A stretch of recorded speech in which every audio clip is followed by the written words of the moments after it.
नमस्कार, मैं विकास और बात होगी खास बात यह है कि आज मैं चर्चा करने वाला हूं सफेदों में।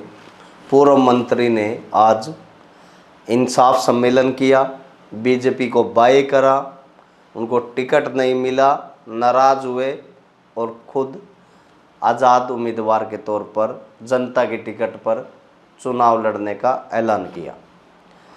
आज इस इंसाफ सम्मेलन का मैं आपको थोड़ा सा जिक्र करना चाहूँगा, बताना चाहूँगा किस तरीके का ये रहा।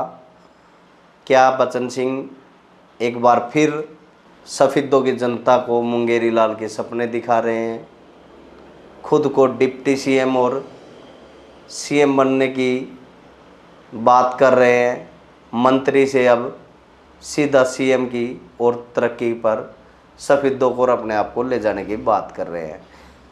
आज बचन सिंह के मन से बड़ी बड़ी बातें हुई, यहाँ तक कि युवाओं के रोज़गार, यहाँ तक कि 8वीं पास और फेल लोगों को भी आज बचन सिंह के द्वारा नौकरी बांटी गई। किसी को अधिकारी बनाने की बात कही गई, किसी को किसी तरीके की बात। अपने भाषणों के लिए, अपनी लच्छेदार बातों के लिए बचन सिंह जाने जाते हैं, लेकिन आज ये जो उनका इंसाफ सम्मेलन था इस पर हम चर्चा करेंगे। सबसे पहले आपको बचन सिंह के वो बोल सुनवाते हैं जो बोल आपने आज बचन सिंह के मन से सुने होंगे, नहीं सुने होंगे तो हम सुनवा देते हैं।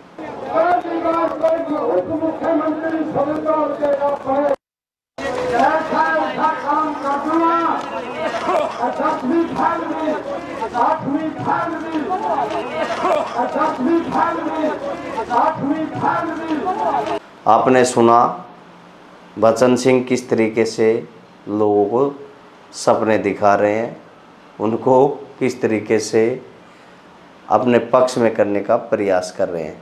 आज अगर बचन सिंह के सम्मेलन की संख्या की मैं बात करूं तो जो राजनीतिक सलाहकार जिन लोगों से हमारी चर्चा हुई और लगातार हम भी उस कार्यक्रम के आसपास उस कार्यक्रम को देख रहे थे, हमें भी लगा था कि बचन सिंह पुरानी उनके तजुर्बे के हिसाब से, उनकी बातों से लग रहा था कि कई हज़ार लोग सफेदों की पुरानी अनाज मंडी में आएंगे और बचन सिंह अपना रिकॉर्ड तोड़ेंगे। भीड़ जुटाऊ नेता है, शायद कोई बड़ा भीड़ जुटाकर यहाँ बीजेपी को या चेतावनी देने का काम करेंगे, लेकिन ऐसा नहीं हुआ। बचन सिंह मुश्किल से 2-2.5 हज़ार लोग जुटा पाए।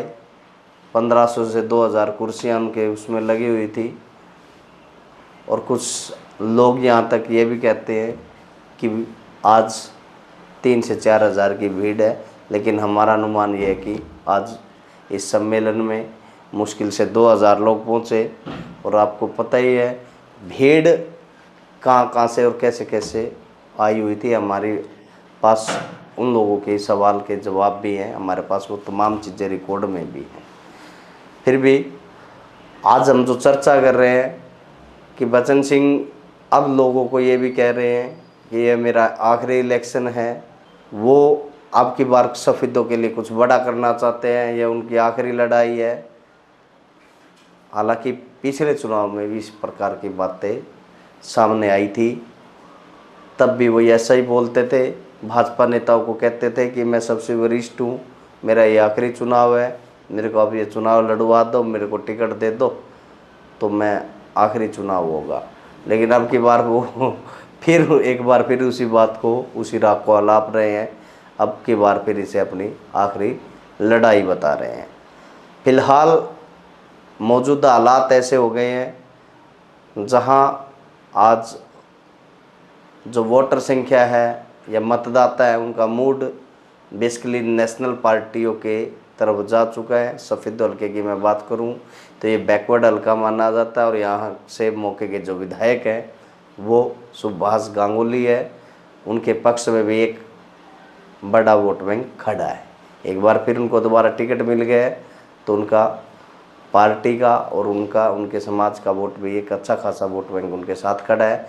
जबकि दूसरी तरफ बीजेपी ने दादा राम कुमार गौतम को उतार दिया है ऐसे में ब्राह्मण बड़ा वोट बैंक जो कि बीजेपी के साथ खड़ा है, ओबीसी का वोट बैंक एक बड़ी संख्या में गौतम के साथ खड़ा है। तो ऐसे में बचन सिंह की जो दाल है वो गलनी बड़ी मुश्किल हो गई है। हालांकि उन्होंने तेवर तो दिखा दिए, लेकिन उसका अभी कोई ग्राउंड पर जो दिखना चाहिए था, जो जोर दिखाई देना चाहिए था, वो नहीं दिखाई दे रहा। आज के सम्मेलन से बचन सिंह को बड़ा झटका लगा होगा, बचन सिंह को भी समझ में आया होगा, शायद उस पर वो मंथन भी कर सकते हैं, शायद वो अपने विचारों को बदल भी सकते हैं। क्या प्रेशर पॉलिटिक्स है, क्या है, ये तो समय ही बताएगा। वो क्या चुनाव लड़ेंगे, नामांकन दाखिल करके क्या नामांकन को उठाएंगे, ये तो भविष्य की बात है।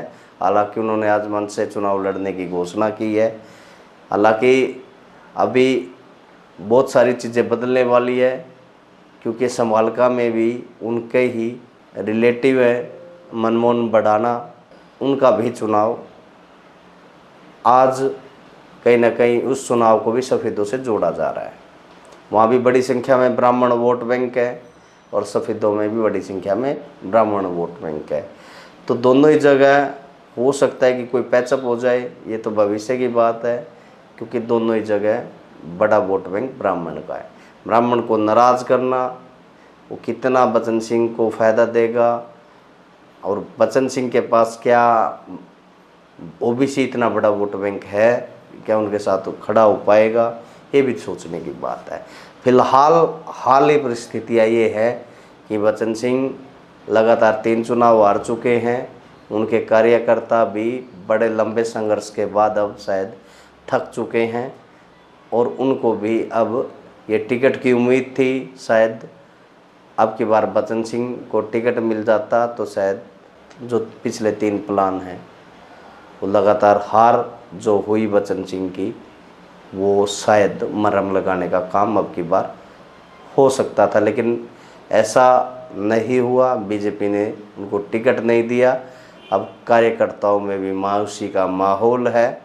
कार्यकर्ताओं को समझाने का प्रयास बचन सिंह लगातार कर रहे हैं, उनमें पंपिंग कर रहे हैं, लेकिन कार्यकर्ता सोचने पर मजबूर है।